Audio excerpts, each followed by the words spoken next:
oh oui, mes amis.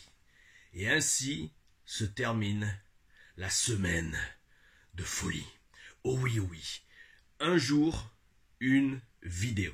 Alors, nous sommes dimanche matin, le 3 novembre, le lendemain de Crown Jewel, et il est 7h24. Ah. Alors j'allais dire, me demandez pas, est-ce que j'ai une vie? Là, honnêtement, presque pas. Non, après, non, je mens, parce qu'on a eu quand même un gros show HCP hier ici à Bolène. De toute façon, vous voyez avec les petits yeux. Hein. Ah, j'ai de la chance, j'ai pas trop de poche sous les yeux, remarque un peu, ça dépend du reflet de la lumière. Bref, ouais, là, on a eu un gros show quand même hier ici à Bolène. Grosse ambiance, un truc de ouf. Franchement, c'est bel esprit. Au niveau de la HCP, ils ont fait vraiment un truc, ils sont partis de zéro, il n'y avait rien ici il y a encore quoi, 5-6 ans, et ils ont construit un marché, oui, une sorte de marché, un territoire de catch où franchement ils font chaque fois 200-250 personnes une fois par mois quasiment, et franchement c'est très très bel esprit parce que la foule a répondu présent hier soir, ils ont mis une ambiance de folie, oh oui, le show s'est terminé, oula tard, vers 23h30, j'étais le match après le break, après l'entracte, donc le quatrième match. On a dû terminer le match enfin le segment, parce que bon, on s'est fait défoncer à la fin du match, en mode Bloodline, on va dire. Et donc terminer le match vers 11h, ouais, 11h30. Douche, tout ça. Rentré, je suis dû arriver là où je restais vers minuit, chez un des catcheurs. Et comme vous l'avez vu sur les stories Instagram, j'ai enchaîné direct avec Crown Jewel, les petits coquinous, ils m'ont fait un pay-per-view de 3h30. Alors là, bon, je veux pas dire que j'étais dégoûté, mais presque quand même. Parce que même s'il y avait, c'est vrai, il y avait 6 matchs, 6 ou 7 matchs, bon, voilà, des pay-per-view de 3 ou 4 heures. Bon, le truc c'est que les gros pay-per-view, SummerSlam, etc., d'accord, bel esprit, oui. Euh, D'ailleurs, les pay-per-view de 4 heures, je vais pas vous mentir, on va peut-être en parler en conclusion, mais c'est un des trucs qui me fait réfléchir à, pour l'instant, faire une pause niveau review AEW, parce que pareil, c'est super de faire les Dynamite, ça oui, mais le truc c'est que faire les Dynamite sans les pay-per-view, bof, et les pay-per-view de 4 heures, c'est vraiment très dur. C'est même plus une question de genre, ouais bon, le catch I'm gave, non, c'est pas ça. Le catch c'est super quand c'est bien, mais 4 heures quand même, oulala, c'est balèze, c'est dur à encaisser. Donc hier, on a eu Crown Jewel hier soir. En plus, c'était bien, c'est à l'heure française, donc j'ai pu rentrer et le regarder direct plutôt que de le regarder un dimanche matin. Oh oui. Et donc, 3h30 à peu près de pay-per-view. Est-ce que ça a été aussi long, on va dire, qu'un pay-per-view AEW? Ben, c'est ce que nous allons voir dans cette hashtag Tele Reviews de Crown Jewel qui était depuis Riyad en Arabie Saoudite, qui est apparemment la capitale d'Arabie Saoudite. C'est bien le petit truc qu'ils font au début de mettre une carte du monde pour montrer où est le PLE de la soirée. Ça, c'est bel esprit. Oh oui, ça permet de donner des cours de géographie qui j'aime beaucoup les États-Unis et les Américains, mais certains ont vraiment besoin de cours de géographie. Croyez-moi, c'est pas un mythe, c'est une vérité. J'y ai vécu pendant 5 ans. Alors là, donc, niveau carte, très étonné quand même de voir qu'on a commencé direct avec le match de la Bloodline. Enfin, étonné, oui et non, parce que c'est un peu logique d'un point de vue du booking. Parce que bon, j'ai envie de dire, un tant soit peu de logique nous permettait de deviner qui allait gagner le match. Donc terminer ou mettre ce match et cette décision de booking plus tard dans la soirée, c'est vrai, ça aurait jeté un petit froid. Alors que là, en plus, on commence direct avec un mec comme Roman Reigns, qui est probablement la plus grosse star de la WWE actuellement. Jey Uso, franchement aussi, niveau pop, il commence à être pas mal. Et c'est une des storylines principales de la WWE, donc d'un autre côté, commencer dès le début avec ça, ça peut lancer le show de façon optimale, et ça a été le cas. Oh oui. Donc voilà, on a ce match Solo Sikoa Tamatonga et Jacob Fatu contre Roman Reigns et Jay et Jimmy Uso. Et tout de suite, la forme physique de Roman Reigns est absolument exceptionnelle. C'est un truc de ouf. C'est un truc de ouf parce que il a le physique, il a les abdos, il a la proportion, il a le style. Bel esprit, ce mec. Quand je le connaissais à Tampa, à la FCW, on voyait qu'il avait quelque chose, mais là, il est vraiment devenu, je sais pas, il est vraiment devenu bigger than life, j'ai presque envie de dire. Et je le redis, hein, Roman Reigns à l'attitude era, je pense qu'il aurait été exceptionnel. Est-ce qu'il aurait été meilleur que The Rock? Avec le bon booking et les bonnes storylines et tout, ça aurait été vraiment pas mal. Et surtout, lors de les voir feuder quand ça va se faire, si ça va se faire, mais je pense que ça va se faire, ça va être énorme. Parce que vu comment ils ont construit Roman Reigns depuis des années, Je sens sincèrement que Roman Reigns Rock, ça va être un de ces trucs genre Rock Hulk Hogan. Ça va être exactement ça. Rock Hulk Hogan depuis enfin Hollywood Hogan de 2002 à WrestleMania 18 X8. Ça va être ça quand on va avoir Rock contre Roman Reigns. Et alors, est-ce qu'on va l'avoir sur WrestleMania? J'ose espérer que oui, peut-être, parce qu'avec Rock qui rajeunit pas, peut-être ils vont vouloir le faire le plus tôt possible, mais c'est ce que nous verrons. En tout cas, bien évidemment, on n'a pas eu de The Rock dans ce match. Ça, c'était, vu qu'apparemment il était en Allemagne ce jour-là, ouais, remarque, Allemagne, Arabie Saoudite, avec un jet privé, tu peux le faire en 2 ou 3 heures, hein, mais bon, non. On n'a pas eu de The Rock. Mais bref, qu'est-ce qu'on a eu? Donc déjà, on a eu littéralement, les amis, j'ai chronométré. En fait, j'ai regardé sur le temps de la vidéo. Il y a eu 12 minutes d'entrée. Les deux équipes combinées, elles ont fait 12 minutes d'entrée. C'était un truc de ouf. C'était un truc de ouf. Parce que quand je repense, bon, moi je fais une fixation là-dessus, ouais, mais même pas, parce que bon, après j'ai eu beaucoup de segments télé, mais la plupart de mes segments télé faisaient jamais 12 minutes. Hein. C'est rare que j'ai eu plus de 8 minutes à la télé. Et la règle pour leurs entrées, ils ont eu plus longtemps que la plupart de mes segments télé. C'était un truc de ouf, mes amis. Mais en plus, c'était stylé. Hein. Les entrées étaient vraiment très stylées. Donc le match commence. Alors j'ai juste pris quelques notes parce que bon, je veux pas sur un pay-per-view de 14, je vais pas noter tout ce qui se passe. Et il y a un truc qui me fait délirer. À un moment, dès le début du match, il y a Tama Tonga qui griffe le dos de Jey Uso. Vous savez le truc que faisait Hollywood Hogan à l'époque, qui était genre il griffait le dos des adversaires. Et en fait, pourquoi ça m'a fait délirer? Parce que ça c'est une private joke, pas vraiment private, mais qu'on avait avec Marcus, qui était un jour, il avait fait ça en live event quand il faisait le fou, là, qui avait le crâne rasé, les sourcils rasés, qui lui ont fait faire ça pendant un an sans jamais rien faire avec lui. C'est pour ça que c'est dommage qu'il ne me réponde pas et qu'il fasse pas qu'on puisse pas pour l'instant, on pense jamais, il faut jamais dire jamais, mais qu'on puisse pas faire l'interview parce que lui aussi, il en aurait beaucoup à dire hein, sur comment il a été traité là-bas. Pas dans le sens mauvais du terme pour cracher, mais le truc, c'est que moi, je me suis concentré, vous savez, sur notamment ma carrière à mes TLR Stories, sur mon parcours à moi. Et il y a eu des trucs de ouf. Mais tout le monde, en fait, a des histoires de ouf à la WWE. Et souvent, on les entend jamais. On les entend jamais parce que ces mecs-là n'arrivent jamais à la télé. Et je peux vous dire que Marcus, pareil, lui, combien de fois on a dû lui dire dans des entretiens privés, t'en fais pas, on va faire ci, on va faire ça. Je me souviens très clairement. Un jour, anecdote, je m'en fous, je vais dire des anecdotes pour lui. Un jour, on était à Full Sail, il arrive, et c'était genre 1 ou 2 mois, je pense, après qu'il se soit fait raser le crâne et les sourcils et tout. Il faisait toujours rien avec lui. Il apparaissait, des fois, il stockait un peu Tyler Breeze, mais sans plus, un peu genre La Belle et la Bête. Voilà, la storyline. Bon, bref. Et en fait, donc, un jour, ils arrivent et lui disent pour l'instant, t'es prévu pour intervenir à la fin du match de Neville et complètement le démolir, tu vois. Un truc comme ça, je sais plus. Genre, Neville devait faire un match, il gagnait ou il perdait le match, et après, à la fin, Marcus devait arriver et le défoncer. Vraiment le défoncer. Et ça, c'était, comme je vous dis, des fois, ça change très rapidement. C'était à 2h de l'après-midi. 2h de l'après-midi, genre, on arrive à Full Sail et ils lui disent. Donc ouais, là pour l'instant ce soir t'es prévu pour défoncer Neville après son match. Ok cool. Production meeting à 2h30, 3h. À 4h, le même producteur revient le voir et lui dit bah écoute je suis désolé mais bon, tu feras pas le segment, on l'a donné à Kevin Owens. Voilà. C'est comme ça que ça marche la WWE les amis. Et si vous n'avez pas un bon contrat ou un bon push vis-à-vis de l'office, et ben souvent de très bonnes storylines vont être données à un gars pour qui ils ont besoin de mettre à la télé ou qui pensent avoir besoin de mettre à la télé ou qui veulent mettre à la télé tout simplement et lui donner vos storylines. Et le pire dans tout ça, ça aussi c'est une histoire de ouf, c'est que souvent à la WWE, à NXT, au Performance Center, ils nous disaient envoyez des idées créatives pour vous, envoyez des idées de scénario, genre toutes les semaines vous devez au moins en envoyer un. Si vous n'êtes pas à la télé, parce que si vous n'êtes pas à la télé et que vous n'envoyez pas d'idée de scénario, dans ce sens c'est votre faute. Ok d'accord, si tu veux frérot. Mais le problème c'est que si tu envoies une idée qui est trop bonne, qui te dit qu'ils vont pas la filer à Seth Rollins sur la route pour qu'ils n'ont plus de projet, hein, ou alors qui dit qu'ils vont pas la filer à un Baron Corbin qu'ils aimeraient vraiment balancer sur la route, mais ils n'ont pas d'idée pour lui. Et vous voyez ça aussi, c'est le genre de petits détails que l'ayant vécu de l'intérieur, oui j'ai envie de te dire, les gens réalisent pas, les so-called experts on the internet ne réalisent pas à quel point ça peut être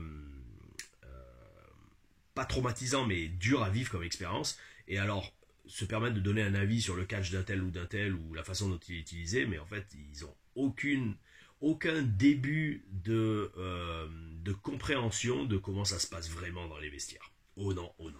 Et bref, tout ça pour dire, donc à un moment, il y a Tama Tonga qui griffe le dos de Jey Uso dès le début du match. Alors, ça m'a fait délirer, parce que comme je vous ai dit, cette façon de griffer le dos, comme avait Hulk Hogan à l'époque, quand il était en mode heel, en mode NWO Hollywood Hogan. Marcus l'avait fait un jour dans un match. Il avait fait dans un match sur un live event. Il avait la partie du match commence où il domine et là, bam, il lui griffe le dos. Et et moi j'étais là, je me souviens, j'étais avec lui, j'étais dans les vestiaires. Et quand il rentre du match, il y a l'agent du match, je crois que c'était Matt Bloom, il va le voir, il fait ça par contre mec, le refais plus jamais quoi. Mais alors, il a pas dit en mode méchant, mais en mode quand même mec, déconne pas, le refais plus jamais. Et Marcus fait ah ouais d'accord, ok, pourquoi? Et il fait parce que si un jour Vince McMahon te voit faire ça, t'es viré immédiatement. Voilà. Donc en fait, apparemment c'est quelque chose que Vince détestait. Il détestait voir ça et genre Bad Boom lui avait littéralement dit à Marcus si tu fais ça dans un match, t'es littéralement viré. Donc voir Tama Tonga le faire, ça m'a fait popper direct. Ça m'a fait popper direct parce que je sais, bon je sais pas s'il regarde le show, mais je sais que si Marcus regardait le show et avait vu ça en même temps avec moi, on aurait pensé tout de suite immédiatement la même chose. On aurait repensé à cette anecdote. Et voilà, donc déjà ça m'a fait popper, donc je l'ai noté. Ensuite, bon, franchement, le match était très bien et sa structure était franchement ultra basique. Ultra basique. Mais ça, pareil, il faut l'œil du professionnel pour le voir et un peu d'expérience pour comprendre pourquoi ce match était franchement ultra basique dans sa structure, que j'ai même noté, c'en est limite criminel. C'en est limite criminel de faire un match aussi simple sur un PLE. Mais franchement, d'un autre côté, la foule est à fond dedans.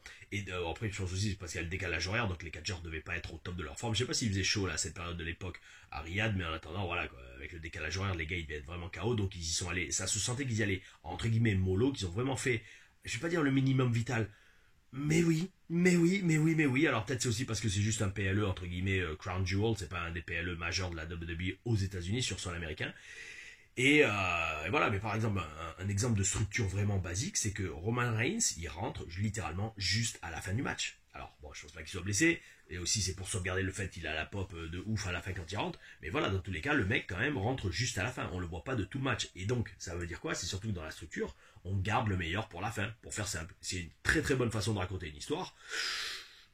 Mais bon, vu le salaire qu'ils se font, moi franchement, vu le salaire de Roman Reigns, j'aimerais bien faire le match qu'il a fait hier, les amis. Je sais même pas s'il a pris une seule chute d'ailleurs. Oh oui, oh oui, je sais même pas s'il a pris littéralement. Même moi à Bolen, je pense que j'ai pris plus de chutes que Roman Reigns hier dans son match à Crown Jewel. Et je pense que, en fait, on peut même pas parler de pay. On peut même, d'un point de vue, j'allais dire, d'un point de vue catch indie, comparé à ce que fait Roman Reigns, on peut même pas parler de pay en fait. Enfin bref. Et Roman Reigns ne se lève pas à 7h30 du mat pour faire des reviews sur YouTube. Non. Par contre, s'il le faisait, je pense qu'il se ferait les CO, les testicules en or, hein, parce que waouh, avec le following qu'il aurait, oh oui, oh oui. Et voilà, Jacob Fatu aussi dans ce match. Alors, une autre note que j'ai prise, c'est que Jacob Fatu a été clairement établi dans ce match comme une force to be reckoned with, comme on dit en anglais. C'est une force à garder en respect peut-être, je sais pas. Parce que franchement, à un moment, il a fait le ménage dans tout le ring et sur tout le monde, et notamment sur Roman Reigns. Donc ça, franchement, bel esprit. Enfin, bel esprit pour la carrière de Jacob Fatu. Parce qu'après, je redis, bon, moi j'adore Jacob Fatu dans ce qu'il fait, mais c'est pas Umaga. Il fait pas 1m95, hein, Jacob Fatu, il doit faire dans les 1m82 maximum. Ils vont peut-être vous le vendre à 88 sur Wikipédia, mais vu sa taille, vu comment il est à côté de Tama Tonga, etc., Tama Tonga il fait ma taille. Donc vous comparez, Tama Tonga, je vous dis, je l'ai eu face à moi et je me demande même s'il est pas légèrement plus petit que moi, je sais pas, de mémoire. Tangaloa doit faire un bon 1m80, donc voilà, il faut. Tangaloa, il fait un bon 1m82 gros max, gros max. Et Abraham Bot peut-être 85. Et voilà, il faut le comparer à Jacob Fatu. Mais dans tous les cas, Umaga, c'est pas Umaga. Malheureusement, parce que bon, si c'était Umaga, ça serait un monstre, ça serait un tueur le gars. Umaga, il faisait un bon 1m95. Je l'avais vu en vrai, il était impressionnant Umaga. J'avais vu dans les backstage de Metrayart en 2008, dont j'ai parlé dans une des reviews de cette semaine. Umaga en maquillage, j'avoue, vous le voyez dans les vestiaires, vous disiez waouh, là où je suis tombé, je suis en pleine jungle là. Et si je suis dans la jungle et je tombe sur ce mec il me bouffe. Il était impressionnant physiquement. Et surtout pareil en maquillage et en tenue parce qu'il vivait son perso, il avait la gueule, waouh. Ou alors peut-être il faisait ça pour worker les extras, je sais pas. En tout cas lui il a pas gueulé TNA. Mais moi aujourd'hui je dis bel esprit. Oh oui, oh oui. Et je parle pas fort parce qu'ils sont tous en train de pioncer aussi. Ils ont fini je crois de mater Crown Jewel il y a peut-être 3 quarts d'heure. Je les entendais encore, la lumière s'est allumée, il y en a qui a pris la douche, et voilà. Et donc pendant qu'ils commencent à dormir, ben moi je fais la review. Oh oui, bas les steaks, hein. Ils avaient qu'à se coucher tôt comme moi, mes amis. Donc ouais, Jacob Fatu établi comme une grosse menace. Victoire des Hills, de la bloodline de Solo Sikoa. Oui, oui. Et ça, comme beaucoup l'avaient prédit. Bon, après, voilà, déjà, primo, Victor Day, comme on l'a dit, c'est un peu logique parce qu'ils en sont pris tellement plein la gueule. Si là, ils perdaient encore, ben, en fait, la storyline était finie, en fait. Quasiment, à moins qu'ils se fassent réattaquer les babyface à Raw le lendemain ou à SmackDown, vu qu'ils sont à SmackDown. Voilà. Mais dans tous les cas, Victor Day, et comme beaucoup l'avaient prédit, l'après-match voit les heels défoncer les faces et Sami Zayn qui vient pour s'interposer entre Solo et Jay. Et ça marche. Ça marche parce que la foule était à fond dedans, la foule savait que ça devait venir. C'est logique dans la progression de la storyline. Oh oui, oh oui. Et là aussi, alors là, petit twist. Sami Zayn qui frappe sans faire exprès Roman Reigns. Donc, ok, Sami Zayn semble rejoindre la cause de la Bloodline. Ça a été un peu rushed quand même, parce que la dernière fois qu'on a vu Sami Zayn, il était en train de parler avec Solo Sikoa dans le parking, et là, tout d'un coup, boum, direct, on comprend qu'il est du côté de Jay. Bon, c'est logique, tout le monde savait que Sami n'avait aucune raison vraiment réelle de rejoindre Solo Sikoa, parce qu'il a quand même beaucoup plus une amitié construite beaucoup plus profondément et solidement avec Jake, avec Solo Sikoa, mais d'un autre côté, bon, ça a été un peu rushed, je pense, mais bon, c'est pas grave. Ensuite, et donc ce petit twist dans lequel Sami Zayn frappe Roman Reigns, bel esprit, parce que ça va rajouter du piment. Bon, on sait tous qu'éventuellement, on va avoir Roman Reigns qui reprend avec lui Sami Zayn par nécessité, et donc, maintenant, la question, c'est quelle nécessité va obliger cela? Qu'est-ce qui va se passer pour que Roman Reigns va avoir plus aucun choix que d'accepter Sami Zayn? Parce que là, au final, ils ne sont pas fait vraiment défoncer, ils ont juste pris une défaite, entre guillemets. En général, vous savez, de niveau storytelling, il faut que les babyface ou que les babyface ou les personnages, les protagonistes, n'aient vraiment pas d'autre choix que de prendre une décision difficile pour la prendre justement. Et là, en fait, pour l'instant, Roman Reigns n'a pas vraiment de raison de chercher l'aide de Sami Zayn. C'est pas comme si, je vous redis, ils se sont fait défoncer à l'article de la mort. Ils ont juste, entre guillemets, perdu un match. Et il n'y avait pas vraiment d'enjeu, c'était juste la fierté. Là, maintenant, pour War Games, peut-être c'est ça. Peut-être qu'ils vont faire un truc du genre à War Games, ils mettent en jeu le Hula Fala. Et la meilleure Bloodline gagne la Hula Fala. Ok, là ouais. Et là, dans ces cas-là, vu que tout pour le tout, il y a moyen de mettre fin un point entre guillemets presque final à la storyline. Là, non, parce que je viens de penser à un truc avec The Rock. Là, en fait, oui, pour cette raison, peut-être que Roman Reigns va aller chercher l'aide de Sami Zayn. Ça, oui, c'est possible. Maintenant, je pensais en fait à The Rock, parce que si, genre, ils font un match comme ça au War Games avec le Hula Fala en jeu dans un War Games Series match, ok. Et là, la Bloodline Face donc de Roman est sur le point de gagner. Et là, le final boss, le boss final, arrive, The Rock. Et donc, on se rend compte que c'est lui, plus ou moins, qui tirait les ficelles depuis le début. Et c'est lui qui prend le Hula Fala. Et maintenant, la quête de Roman Reigns se dirige vers le boss final, The Rock, qui a pris de full droit l'Hula Fala. Et donc, Rock Hill, Roman Reigns Face. Et à voir. Parce que le problème, c'est que Rock est tellement bon dans son rôle. S'il refait des promos comme il faisait l'année dernière, de 20 minutes où il insultait la foule et tout, il sera babyface. Je vous le dis, il sera babyface. Ça va être intéressant, ça va être très intéressant de voir comment tout cela évolue dans les prochains mois et les prochaines semaines. Oh oui, oh oui. Et donc voilà, la storyline avance et se dirige doucement mais sûrement vers War Games. Oh oui, oh oui. Alors oui, c'est vrai, c'est un booking prévisible, mais c'est bien fait, c'est bien exécuté, c'est bien rendu, donc personnellement, je ne me plains pas, je suis un public relativement quand même facile. Oh oui, oh oui. Et donc, niveau pronostic, j'ai eu juste. Oh oui, une de juste. Et après, j'en ai eu pas mal de fausses également au niveau pronostic.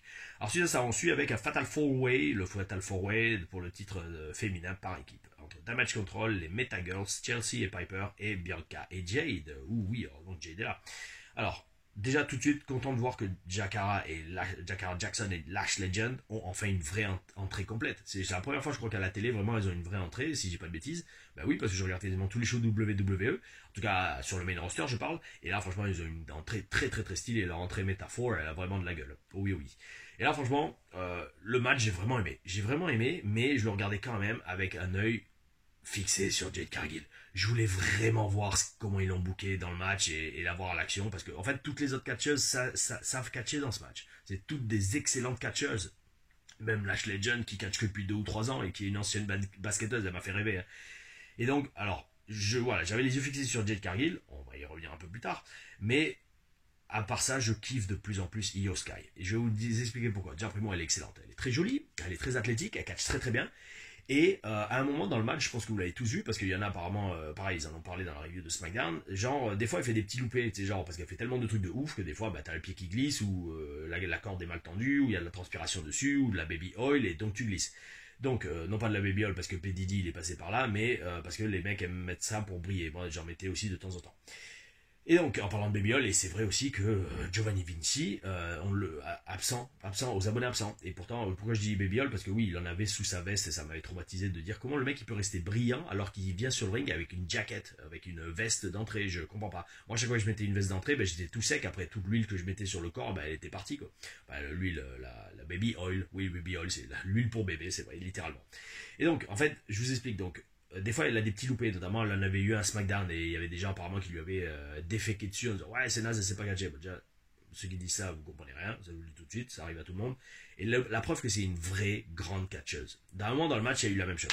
Elle va pour faire une sorte de springboard Rana dans le coin avec l'aide de Kairi Sane qu'on n'a pas trop vu, on a moins vu sur le match. Peut-être elle est toujours un peu blessée, je sais pas.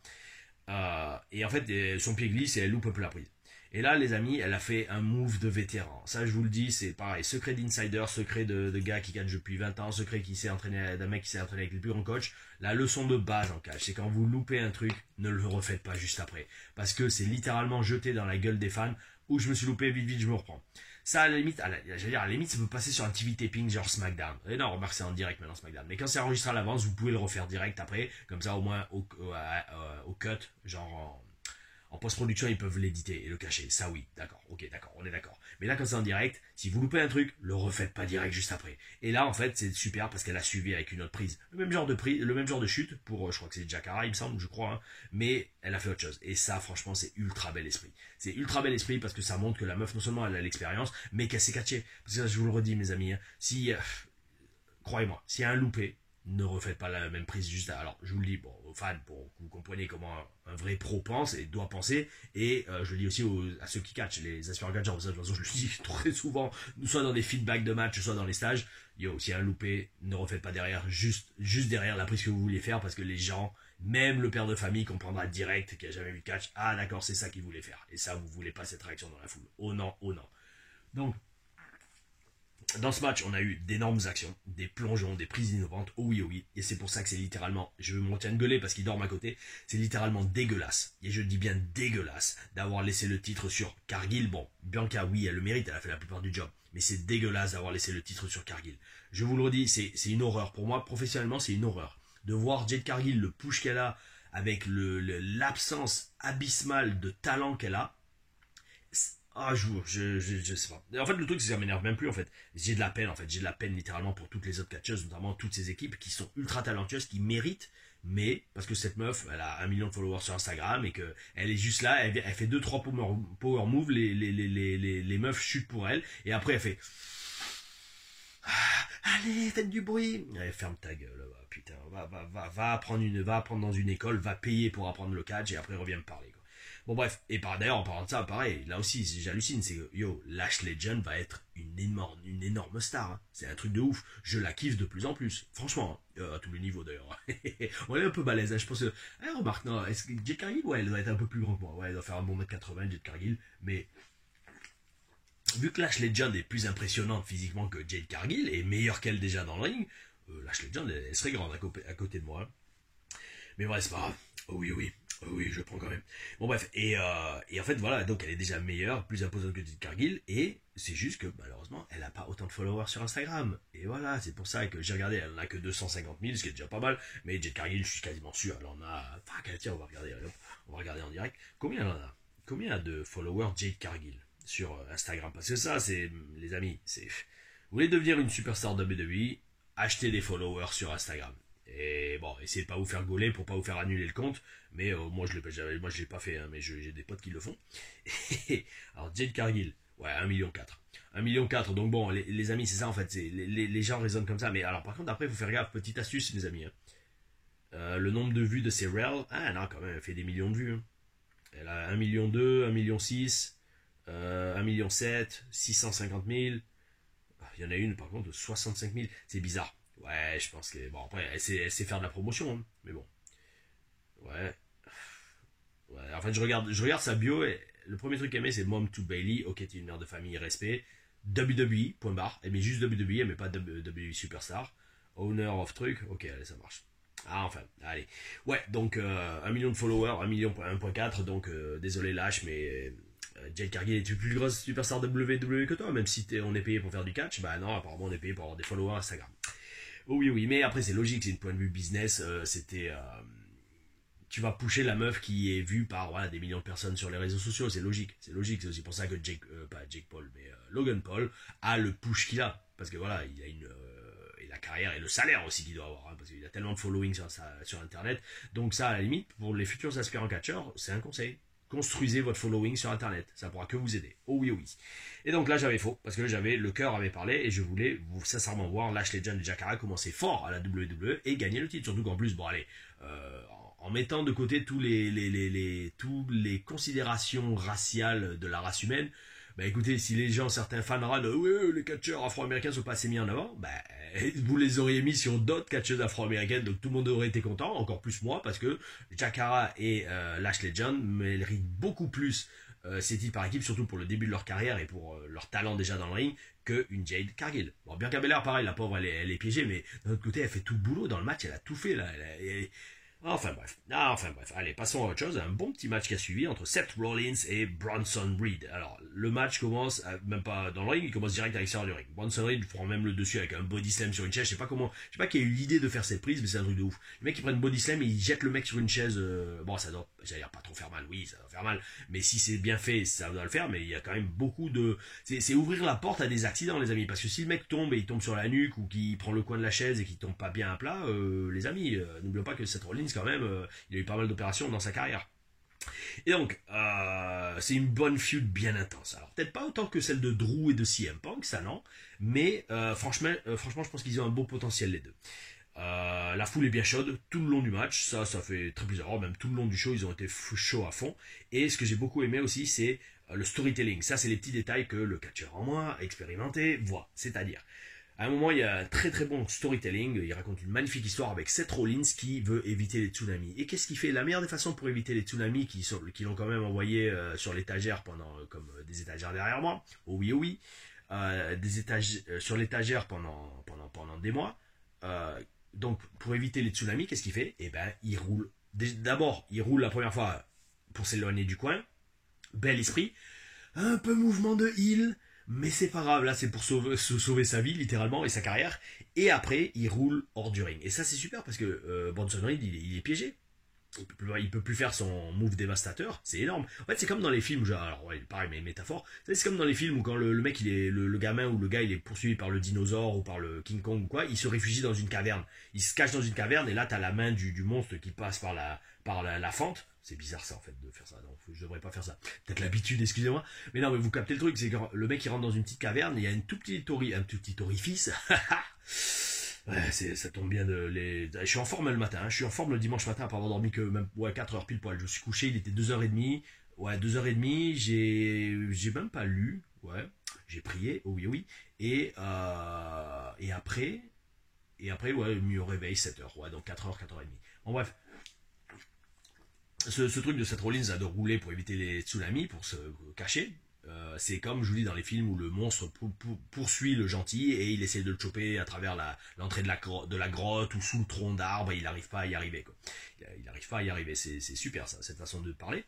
Et donc justement, suite à ça, comme il rentre dans la tête de l'adversaire et du monstre de Godzilla, et Godzilla commence à perdre patience, c'est ce qui ouvre la porte à Seth Rollins qui fait 3 stomps, dont un sur le Steel Stairs, le deuxième, alors il y en a eu, enfin bref, le dernier c'est celui de la troisième corde, un super curb stomp, et là franchement bel esprit parce que donc Seth Rollins gagne avec un storytelling de base, mais qui fait totalement du sens. Et je vous redis, c'est du catch imagé, c'est comme Hollywood en fait, et ça c'est super parce que ça implique le maximum de personnes et surtout les analystes, mais encore plus la foule était à fond dedans et franchement c'était bel esprit. Et là on sent que c'est pas fini entre les deux. Et c'est ce que je vous disais. Donc j'ai eu raison sur celui-là. Seth Rollins gagne parce qu'on avait besoin de le rebuilder strong. Mais je pense très sincèrement que Bronson Reed n'en a pas fini avec lui. D'ailleurs à la fin ce visuel où il a la gueule en sang c'est magnifique. Oh oui oh oui. Je sais pas si c'était prévu mais en tout cas c'était très très très bien fait. Je pense que l'un des arbitres a dû lui dire mec tu saignes de la gueule. Ok, vas-y, redresse-toi, parce que dans le backstage, ils ont tous les angles de caméra sur l'écran. Donc ils ont dû lui dire, vas-y, redresse-toi, reste au milieu du ring et laisse bosser la caméra. Je suis quasiment sûr. Et parce que c'est money, c'est un money shot. Et là, je vous dis, je pense très sincèrement que on n'a pas fini de voir la fin de cette feud, hein, ça non. Parce que, en fait, après cette Rollins, je ne le vois pas aller direct dans le... Seth Rollins, ils vont le garder pour CM Punk. Donc Seth Rollins, je pense qu'il va se taper Bronson Reed en 2 ou 3 mois. Et après, on va amener Punk contre Rollins pour WrestleMania. Ça, c'est quasiment sûr. Oh oui, oh oui. Quitte à ce que ça commence à dégénérer entre eux au Royal Rumble. Oh oui, oh oui. Tom Larifa, Booker WWE. Ouais, parce qu'en fait, il y en a plein qui me disent, ouais, Tom, tu veux pas faire des vidéos Booking Fantasy? En fait, oui, mais le problème, c'est que moi, vous savez, je suis plus efficace comme ça dans l'impro. Alors oui, d'accord, j'ai mes notes sous les yeux, d'accord. Voilà, hop là, vous voyez. D'ailleurs, regardez, il n'y a pas beaucoup de notes. Hein. Je veux dire, là, le match suivant, il n'y a même pas 8 lignes. On va voir si la revue de ce match va durer longtemps. Mais je suis meilleur en impro. Et en fait, le truc, c'est que j'ai pas envie de commencer à écrire trop de scripts de vidéos. On dira les fantasy booking, comment je bookerai ça ou tel truc. C'est mon accès aux pensées se fait en direct. Oh oui, oui. Et donc, bref, d'ailleurs, j'hésite sincèrement pour la prochaine Taylor Stories, pour être totalement honnête avec vous, j'hésite très sincèrement pour la prochaine Taylor Stories avec Vince McMahon. Est-ce que j'écris un script ou alors est-ce que je le fais au feeling? Est-ce que je mets des notes et après je le fais au feeling? Je sais pas, je vais peut-être faire des tests. Je vais faire des tests pour voir quelle version marche mieux et on verra en fonction, mes amis. Oh oui, oh oui. Allez, on en est à la moitié. C'est parti. Une bonne demi-heure, ouais, ça va, on va peut-être faire 1 heure. Oh oui, oh oui, 1 heure le dimanche matin, et vous l'aurez dès presque, normalement, si tout se passe bien, 9h du mat. Oh oui, oh oui, comme ça vous aurez tout le dimanche pour regarder toute la semaine et les 7 TLR reviews que j'ai fait dans cette semaine. Et 8 avec la TLR AM. Oh oui, oh oui. Allez, Crown Jewel Championship match pour du côté féminin entre Nia Jax et Liv Morgan. Alors, ouais, très simplement, ça a été un match qui a été bien construit, en tout cas au début, par une grosse domination de Nia Jax. Ce qui est logique, c'est logique à tous les niveaux, parce que Nia Jax a la taille, et le booking de Liv Morgan était pourri, et je dis bien été, parce que voilà, on connaît l'issue du match, vu que je me la suis fait spoiler sur Instagram. Ben oui, j'étais sur le show, je passais qu'en deuxième partie, donc je me faisais un peu yesh quand même, et surtout qu'en plus on a fait le match en total impro dans le ring hier en plus, avec William Wolf, et c'était un test pour lui, il fallait qu'il fasse ça, et donc en fait sur les réseaux j'ouvre Instagram et juste pour checker les DM en fait, et là boum, je vois direct Liv Morgan avec Triple H, la ceinture de la MH, et sa mère, NTM, comme j'ai dit dans ma story, c'est-à-dire Ken ta mère, oh oui, oh oui. Et donc ouais, le booking de Morgan était pourri, hein. Il était pourri depuis le début de son règne quasiment, c'est une serpillière, et donc c'est logique que Nia Jax la domine tout le match. Alors là, après il y a Tiffany Stratton, la jolie, qui est couverte, ah oui ça aussi, moi j'ai pas précisé, mais les meufs qui sont couvertes de la tête jusqu'aux pieds, en fait je vous le dis sincèrement, moi je m'en fous, je porte pas de jugement ou quoi, je m'en bats les steaks, hein, je suis au-dessus de ça, mais ça me fait délirer qu'en fait les meufs ont pas le droit de montrer de la peau dans ces pays où la religion est très présente, enfin, en tout cas une certaine religion, mais les mecs ils ont le droit de se mettre torse nu. Franchement, je vous dis, moi d'un point de vue purement j'allais dire matériel, oui, vraiment au ras des pâquerettes, je m'en fous, je cherche même pas à comprendre pourquoi. Expliquez-moi pourquoi les meufs c'est sacrilège qu'elles montent de la peau. C'est mais on va en enfer si elles montent de la peau. Par contre les mecs ils peuvent se mettre en slip. Franchement je comprends pas. Alors ouais, oui, il y avait Gunther qui était en slip. Je comprends pas en fait. C'est chaud. Enfin oui, c'est littéralement chaud. Moi je sais pas, moi en tant que mec je préfère voir justement une meuf avec dénudée que des mecs en slip. Enfin bref, c'est comme ça. Je dis mon esprit il pense comme ça, d'autant plus que bon, je vais arriver de Tiffy Time mercredi. Attendez, on m'a menti sur la marchandise là. Attendez, Tiffy Time depuis quand elle est habillée de la tête aux pieds. Mais bon, c'est parce que c'est en Arabie Saoudite. Et bref, donc elle arrive et elle tente de cash in. Ah oui, ça, elle tente de cash in sa mallette, mais Nia Jax l'en empêche. Ok, d'accord. En fait, le truc c'est que enfin c'est pas qu'elle en empêche, mais elle dit qu'est-ce que tu fais. En fait là ça devient ridicule, c'est dommage, mais là en fait ça devient ridicule maintenant. La storyline est gold, mais maintenant la façon dont ils la font traîner, la façon dont ils la mettent en jeu, ça en devient ridicule, ça en devient limite relou.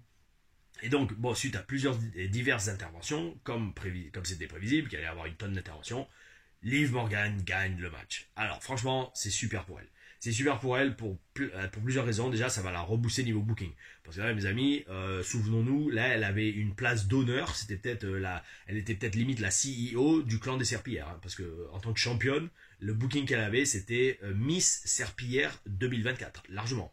Et donc là, avec cette victoire, Malheureusement, je pense que hier, elle a eu une petite réunion de crise avec le clan des Serpillères, notamment le Judgment Day, et Final Testament aussi, n'oublions pas qu'ils font partie du clan, Bailey aussi un peu, et elle leur a dit, écoutez, désolé, mais c'est bon, ça y est, regardez, j'ai cette bagouze, je suis la première championne Crown Jewel de l'histoire, ça on pourra jamais lui retirer, bon, je vais pas garder la ceinture, ce qui coûte super cher, apparemment, d'après ce qu'ils nous disent, elle va rester en Arabie Saoudite, mais en tout cas, j'ai la bague, donc je suis désolé, mais par cette bague, je me vois officiellement obligé de démissionner et de me retirer du clan des Serpillères. Et je suis sûr elle leur a dit ça. Oh oui, oh oui, dans le monde fantaisiste des TLR Reviews. Et surtout, très important, pourquoi c'est très bien pour elle, parce que franchement, on sent toute son émotion.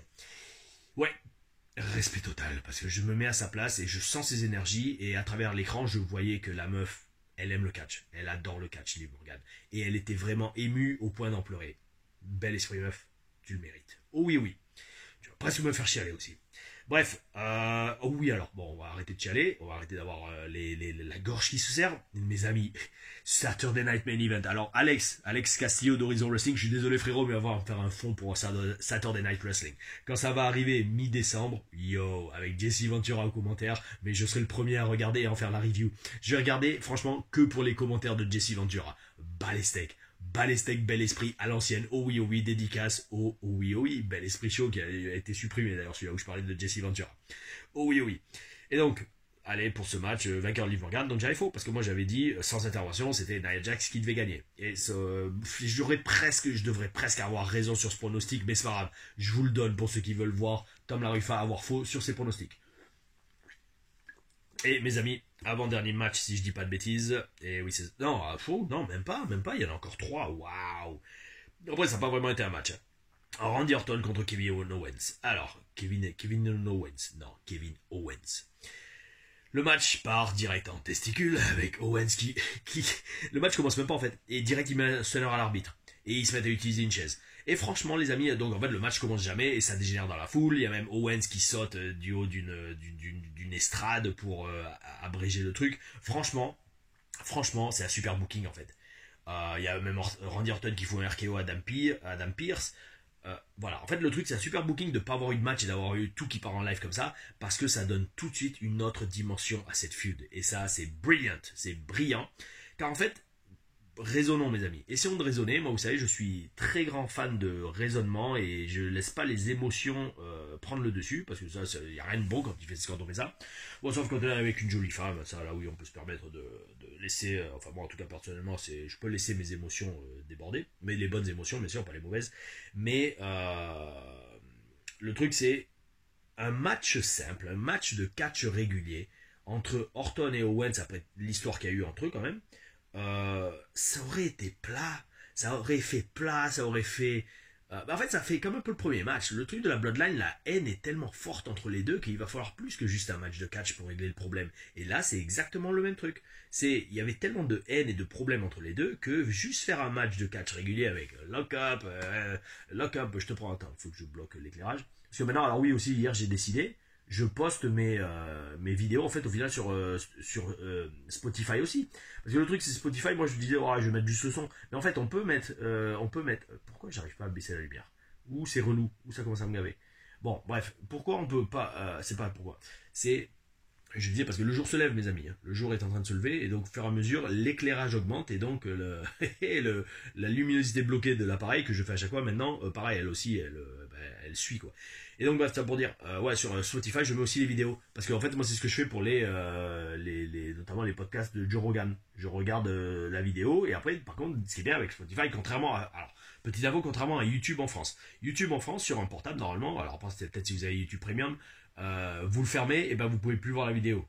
Aux States, quand j'y suis, pourtant j'ai pas YouTube Premium, chaque fois que je suis aux States, avec le même portable et le même abonnement que j'ai en France, et ben il y a moyen de réduire l'écran et de revenir sur la page d'accueil de mon portable ou l'écran normal et d'avoir le petit écran YouTube et la vidéo qui continue en bas. Je sais pas pourquoi ils font pas ça en France. Fuck off YouTube France et encore plus X France qui continue à shadowban mes posts et même Instagram un peu. Allez vous faire Sodome. Et bref, tout ça pour dire, oui, donc sur Spotify, je mets les vidéos aussi, donc voilà, je suis obligé de régler régulièrement, en tout cas ici, l'éclairage. Alors, mes amis, donc je disais, Ce match, en fait, entre Randy et Kevin, c'était très bien de le booker comme ça et de ne pas faire de match au final. Parce que ça fait donc avancer la feud sur une dimension, pas parallèle, mais une dimension supérieure. Oh oui, oui, ils sont passés en 4 ou en 5D là, à ce niveau-là. Et d'ailleurs, bel esprit, Nikita Lyons qui dit Five Dimensional Warrior ou quelque chose comme ça. Bel esprit, oh oui, oh oui, oui, on voit qu'elle est connectée. Mais ça, j'en ai parlé dans ma review d'NXT. Allez la voir, mes amis, c'était une très très bonne review que j'ai beaucoup aimé faire. Et donc voilà, en fait, le segment il se termine avec, je vous dis, Kevin Owens qui se jette du haut pas d'une barricade, mais d'une estrade, d'une tribune sur Randy Orton. Et franchement, donc on n'a même pas de match. Et je m'attendais vraiment pas à ce booking, mais là encore, c'est super parce que ça va faire entretenir la feud. Oh oui, oui, je sais pas jusqu'où elle va aller, sur Survivor Series. Et surtout, ça montre en fait que, avec de l'intensité et de la violence, mais l'intensité dans la violence, vous pouvez faire passer, et de la crédibilité donc, vous pouvez faire passer n'importe quelle feud et la faire marcher. Et là en fait le truc c'est ça ce qui s'est passé. C'est que maintenant on va vouloir en voir plus entre les deux. Et donc, vu qu'on veut en voir plus, comme on dit, intensité sells, intensity sells, c'est-à-dire que l'intensité ça vend des tickets, ça vend de l'intérêt pour les gens et les gens ont envie d'en voir plus. Donc oh oui, très très bon booking, très très bonne décision. J'avais annoncé Kevin Owens qui gagnait. Pas vraiment, il n'y a pas eu de vainqueur, même si c'est Kevin Owens qui a mis au sol Randy Orton à la fin avec son plongeon de la corde. Donc, je sais plus les comptes, mais bon, on s'en fout des comptes au final, c'est juste d'avoir raison ou tort. Hein. C'est pas comme s'il y a quelque chose à gagner, mes amis. Pas comme si j'avais plus de la moyenne des prédictions automatiquement 50 000 vues par vidéo. Ensuite, on a le US Championship match entre Andrade Carmelo Ace et Caramel Ace et LA Knight Louis Albert Chevalier. Oui, moi c'est Louis Albert Chevalier. Je sais qu'on a tous notre variante française de LA Knight. Non, moi c'est Louis Albert Chevalier. Oh oui, oh oui. Alors franchement les amis, j'ai pris 5 lignes littéralement, 5 notes. Aucune surprise.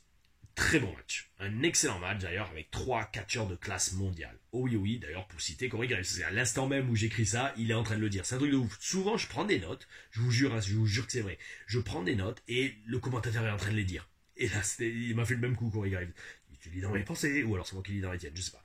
Et LA Knight, Louis Albert Chevalier, conserve. Oh oui, oui, et je suis très content pour lui. Parce que franchement, il commence à avoir un bon push avec son titre américain. Oh oui, oui, bel esprit.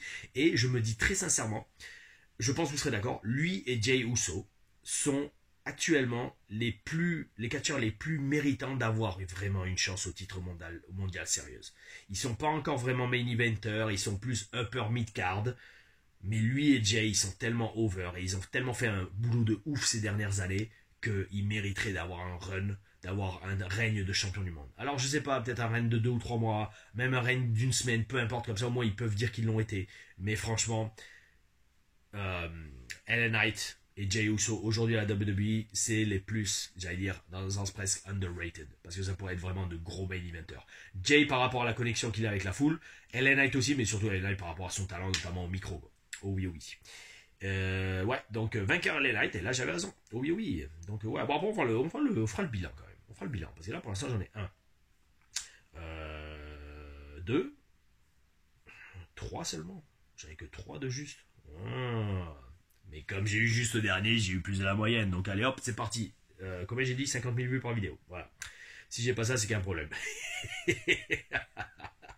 Allez, le main event, mes amis. Crown Jewel Championship match des masculins entre Cody Rhodes et Gunther. Alors mes amis, là, je vous le dis tout de suite, j'ai adoré ce match. Je sais pas pour vous d'ailleurs, dites-moi si vous avez aimé ce match. Parce que moi je l'aime parce que voilà, je suis un catcheur. Ça a été un match, alors pas un match exceptionnel dans le sens, ils ont rien fait de ouf, mais tout ce qu'ils l'ont fait, ils l'ont fait superbement bien. Et ils l'ont fait à 100%. Et ça, je kiffe. Je préfère des gars qui font des choses simples mais super bien que des mecs qui veulent faire des 50 000 saltos arrière et au final ils en font tellement qu'on oublie qu'on regarde du catch. Et donc, j'ai adoré par exemple le début du match, tout en lutte, un bon style de main event.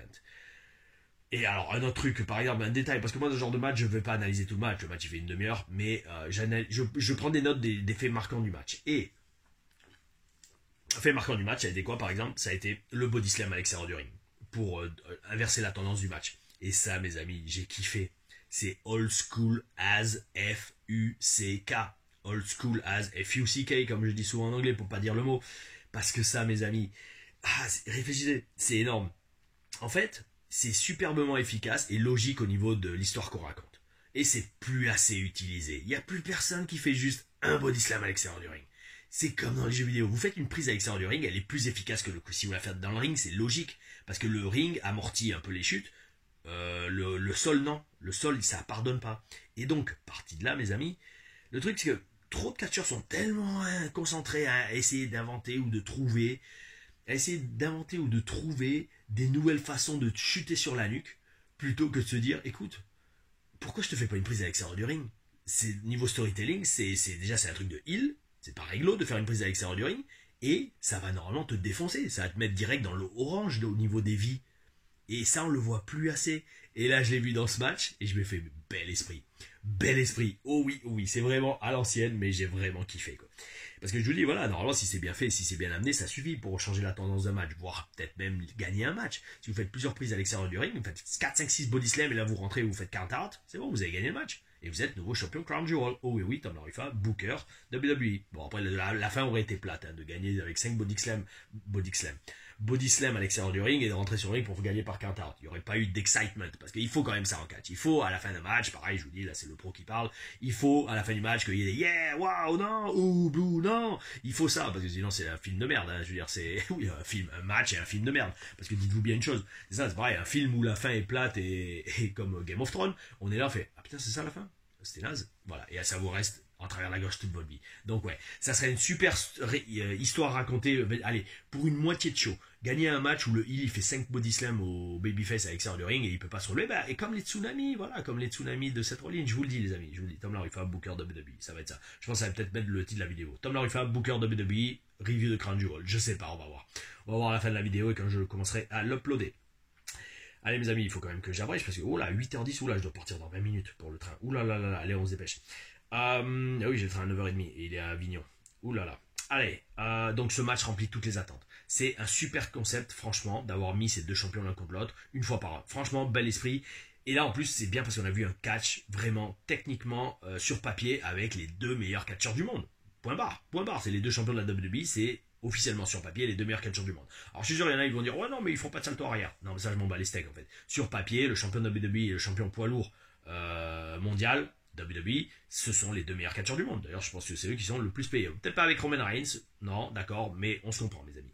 Et donc franchement j'aime ce concept. Ce concept Crown Jewel finalement maintenant je le kiffe vraiment. Et il va me tarder je pense chaque année de voir champion contre champion. Oh oui, s'il continue à le faire vraiment sur le long terme. Et ça franchement ça va être très très très stylé. Oh oui. Tout va dépendre du booking et de qui est champion, mais franchement ça peut pas mal. Et s'ils commencent à construire le storyline un peu comme ça va être très très bon. On va avoir de très très très gros matchs. Oh oui. Et je vous le dis, à l'époque, bon, j'avoue, ça aurait été idyllique, mais imaginez si on avait vu Goldberg contre Steve Austin ou Hulk Hogan contre The Rock. Waouh, à l'époque NWO et People's Champion, ça aurait été un truc de ouf. Ah, enfin bref, c'était pas vraiment le même principe, c'était deux compagnies différentes, mais vous captez l'idée. Oh oui.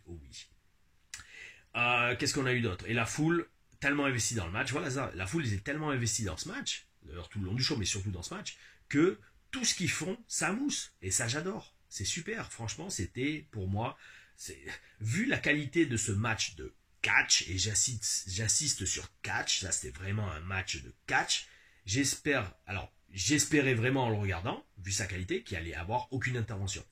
Et mes amis, fuck, c'est ce qu'on a eu. Il n'y a eu aucune intervention et mon Dieu, j'étais tellement content. J'en ai eu des frissons, hein. Ce match, j'ai vraiment kiffé. Alors, avant de voir la fin, avant de mention d'honneur de ouf pour le fan que je suis et le traditionnaliste que je suis, je dis juste un truc, ça doit vraiment être bon de bosser sur un PLE actuellement à la WWE. Et un PLE, je parle pas d'un takeover. Parce que ça se voit que les gars, ils ont le temps et ils prennent leur temps. Oh oui. Ça doit vraiment être le pied comme ça, de pas être rushé par le temps et de se dire, bon, allez, le mec en face de moi, il dépasse le temps sur sa promo, donc ça va bouffer du temps sur le match. Comme ça m'était arrivé, hashtag TLR Stories numéro 2, comme vous l'avez, beaucoup d'entre vous l'ont vu, mes amis. Mais là, on voit que les mecs, ils prennent leur temps. On voit que Gunther, dans le match, il prend son temps, il se déplace lentement, il rentre bien dans la gueule de Cody Rhodes. Franchement, ouais, bel esprit. Et ouais, parce qu'en fait, le truc, c'est, et là, je vous le redis, bon, petite anecdote, à Backlash Lyon, quand Jey Uso fait son entrée, j'entendais les gars dans l'arrière, ils en revenaient pas de l'entrée de Jey Uso, et ils étaient là à dire, prends ton temps mec, laisse-le prendre son temps, laisse-le kiffer.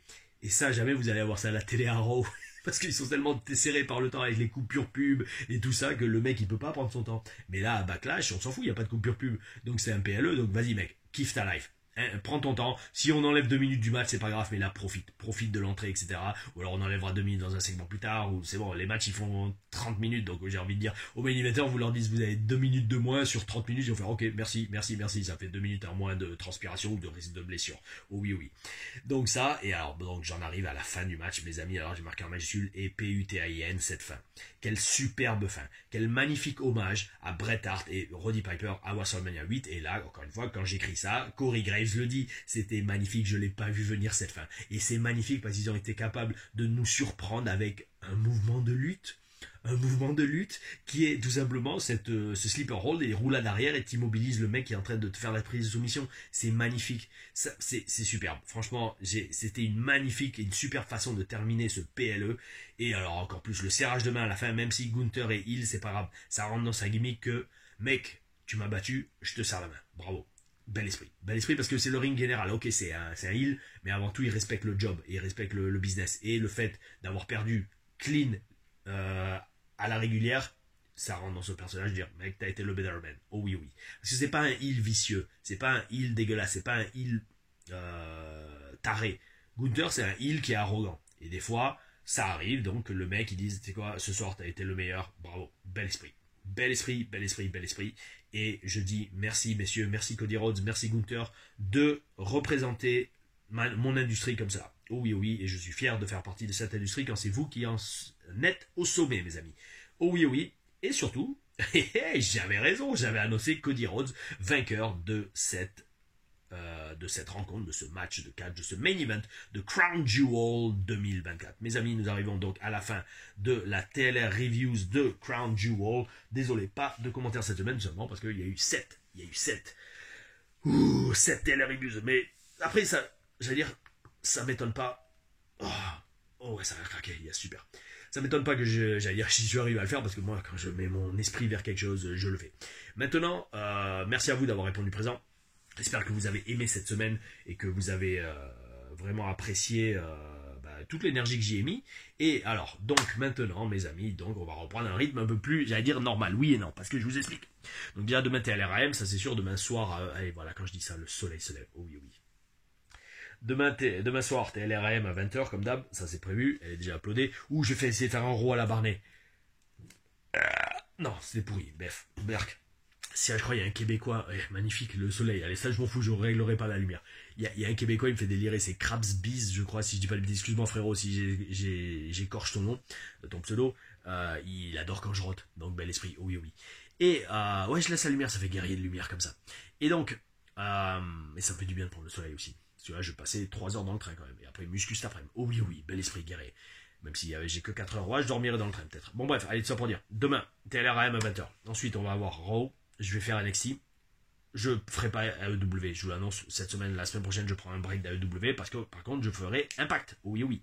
Donc Impact, SmackDown, ce sera pas mal. Si je peux en poster une, ouais, peut-être la vidéo de la Rix. Ouais. Je vous tiendrai au courant, les amis. Mais si j'arrive et si je trouve une bonne façon de le faire, je ferai First Person Wrestling, POV Wrestling, catch à la première personne, et je vous mettrai le segment de la Rix que vous pouvez voir sur la chaîne de la Rix à l'épisode 24, et avec à côté mon point of view, pas la GoPro, c'est pas une GoPro, c'est une autre marque, mais vous captez l'idée. Oh oui, peut-être la semaine prochaine, peut-être dans 2 semaines, on verra mes amis. Dites-moi ce que vous voulez voir, si vous voulez à tout prix le voir ou non. S'il n'y a pas au moins de 15 ou 20 commentaires qui demandent de voir cette POV Wrestling de la Rix, je le ferai la semaine prochaine. Oui, non, mais me connaissant, si j'ai le temps, c'est là je dois faire pas mal de trucs cette semaine, mais si j'ai le temps je le fais. Oh oui, je trouverai une façon de faire le montage. Bon mes amis, c'est en ce dimanche matin à 8h17, c'est bon, je suis dans les temps. Oh oui, il faut qu'on parte à 8h30. J'espère juste que Wolf est levé pour m'amener, si c'est lui qui m'amène. En ce dimanche matin, je vous souhaite à tous un très très bon dimanche. Oui, le bel esprit. Et j'espère que vous avez kiffé Crown Jewel, parce que ça, moi ça m'a bien plu. Bon, je l'ai maté en speed, mais c'était cool, et c'était encore plus cool de pouvoir faire cette review à 7h du mat, comme ça au moins elle va être postée dans la journée. Et j'ai un demi-jour, peut-être un jour et demi de vacances de YouTube. Oh oui, mes amis, bel esprit.